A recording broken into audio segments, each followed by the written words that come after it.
You know, the British have been incredible soldiers, incredible military, and they can take care of themselves. But if they need help, I'll always be with the British, okay? I'll always be with them. But they don't need help. You look at their career. You have done very well over the years, haven't you? We have. I'm very proud of our country. And but we've also always been there backing each other up between our two countries. That is why this is the greatest alliance for prosperity and security I think the world has ever seen. Whenever necessary, we absolutely backed each other up, and that's at the core. Could you take on Russia by yourselves? Well, the silence broke just after dawn. Moscow didn't whisper this time. It spoke plainly. A red line drawn straight through London, announced without apology. Within minutes, phones rang across Whitehall, screens lit up inside NATO command centres, and somewhere behind palace walls, advisers briefed the king with faces tight and pale. Before we roll the footage, just one thing. If you enjoy our work, drop a like and hit subscribe. Over 98% of you are watching without subscribing. Let's change that right now. It's free for you, but it fuels everything we do. Subscribed, perfect. Now enjoy the video. This wasn't rhetoric. This wasn't symbolism. This was a calculated warning delivered with precision and intent. The Kremlin had just told Britain to prepare, not for talks, for consequences. What you're about to hear isn't speculation. Oh, no, it isn't panic. These are confirmed developments unfolding now. Moves tracked by intelligence agencies, reactions measured in minutes, not days. A moment where the world collectively holds its breath, because this time the threat is direct and the target is unmistakable. The statement came without flourish. No rambling speech, no diplomatic fog, just a sentence, sharp and deliberate, warning that British territory could face direct military action if London continued its current course. Analysts froze. Veterans of Kremlin messaging knew what it meant. When Moscow speaks this clearly, history follows. We've seen this pattern before. Georgia, Crimea, Ukraine. Each time the language hardened before the ground shifted. Each time warnings dismissed as bluster were later understood as preparation. The calm before impact. Within hours, the BBC interrupted programming. The Guardian published a banner headline citing senior security sources. Social media erupted. Hashtags surged across X and TikTok, mixing fear with disbelief.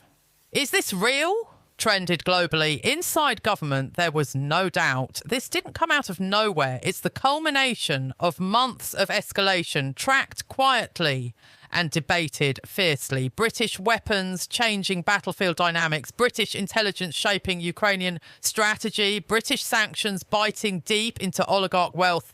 From Moscow's perspective, London isn't just a supporter, it's a symbol of defiance, of refusal, of a European power willing to absorb pain for principle, and symbols matter in war. The inciting moment came from a meeting few knew about, a closed-door briefing in Moscow, attended by senior military planners and intelligence chiefs. According to leaked notes reviewed by Western agencies, the discussion centred on deterrence by demonstration. A phrase that sent chills through analysts. It means action designed to teach a lesson. Within 72 hours, the warning was public. NATO commanders moved quietly. Readiness levels adjusted. Air patrols increased over the North Sea. Naval deployments shifted, defensive but unmistakable. Cyber defence teams synchronised across capitals. The message was subtle but firm. The alliance was watching. And it was ready. Britain followed suit. No sirens, no convoys, just changes insiders recognise instantly. RAF squadrons flying more frequently. Aircraft maintained at higher readiness. Naval vessels rerouted from routine ports to strategic waters. Submarine patrol patterns altered in ways that remain classified. This is modern alert. Invisible to most, deafening to those trained to hear it. Intelligence agencies worked without pause. MI6, GCHQ, military analysts pooling data with allies. The challenge wasn't gathering information, it was interpretation. Russia thrives on ambiguity, on moves meant to be seen but misunderstood. Are those submarines a threat or a decoy? Are cyber probes preparation or pressure? Every signal could be real or theatre. Getting it wrong could mean disaster. What truly alarms planners is the menu of options available to Moscow. Strikes that punish without triggering automatic war. A massive cyber attack could cripple hospitals, power grids, financial systems. Sabotage could hit infrastructure, blamed on accidents or proxies. Targeted killings could blur lines between crime and state action. Britain has seen this before. Salisbury wasn't ancient history. Chemical weapons on British soil weren't hypothetical. They were real and unanswered militarily. The nightmare scenario is limited conventional action. A missile striking a British military site, casualties contained, targets framed as legitimate, Moscow arguing self-defence, citing British weapons killing Russian soldiers. The calculation would be brutal. Would NATO escalate to full war or absorb the blow and respond with sanctions and words? This is escalation management Russian style. Force the opponent to choose between humiliation and catastrophe. Putin has made this bet repeatedly in Syria, in Ukraine. Each time the West condemned, each time it stopped short of direct confrontation. From Moscow's view, the lesson is clear. Threats work. Diplomacy is racing behind the scenes. Multiple channels open. Washington engaged at the highest levels. European leaders activating backdoors. Even neutral states asked to pass messages. Everyone searching for an off-ramp that doesn't look like surrender. But the demands coming back are stark. Stop long-range weapons. End training programs. Cease intelligence sharing. In essence, abandon Ukraine's defence. For London, it's an impossible choice. Accept and betray an ally, fracture NATO and prove nuclear blackmail effective. Reject and accept the risk of attack. Coercive diplomacy at its most naked. No good options, only damage control. Inside government, debates are fierce. Publicly united, privately divided. Some argue escalation is the only language Moscow respects. Increase support, call the bluff. Others urge quiet adjustments, face-saving measures that preserve core commitments while easing pressure. Still others warn that any concession invites more threats. Today, Britain. Tomorrow, the Baltics. The day after, Poland. These aren't academic arguments. They're discussions about lives, about cities, about whether war arrives by accident or design. The public senses something is wrong. News mentions tensions. Experts appear on panels. But the urgency felt inside government hasn't fully reached the street, partly by design. Panic helps no one.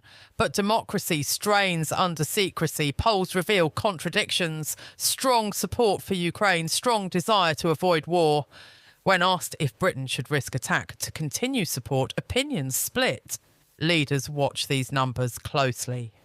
There's no path that satisfies everyone. The economic stakes loom large. Energy prices already volatile, markets nervous. A single strike could send shockwaves through finance, insurance costs soaring, trade disrupted. The Bank of England modelling crisis scenarios, Treasury officials reviewing economic warfare responses. This isn't just about missiles, it's about pounds, jobs, stability, and the world is watching. Beijing studying alliance resolve, Tehran gauging distraction, nuclear states noting whether threats succeed. The signal sent here will echo far beyond Europe. NATO war games are grim. Article 5 sounds simple, collective defence, but implementation is complex. Cyber versus kinetic, conventional versus nuclear. Proportionality becomes a trap when escalation ladders blur. History warns us. World War I began with miscalculation. World War II with appeasement. The Cold War survived through fear and communication, but only just. Declassified files reveal how close we came. How often accidents nearly ended everything. Those safeguards are weaker now. Trust eroded, channels degraded, rhetoric hardened, and time is short. Every hour brings new intelligence, new signals, new risks. A drone sighting, a cyber anomaly, a naval manoeuvre, each scrutinised for meaning, each capable of tipping balance. Somewhere in Moscow, planners watch reactions, measuring resolve, counting minutes. Somewhere in London, officials do the same, calculating responses, weighing words. The world stands between moves on a board that doesn't forgive mistakes. Will this remain a threat or become a precedent? Will deterrence hold or fracture? Will Britain stand firm or step back? And if one line is crossed, where does it stop? These are the questions hanging in the air tonight. Questions with no easy answers, questions that could define a generation. Stay alert, stay informed, and stay with us, because when power speaks this clearly, history listens.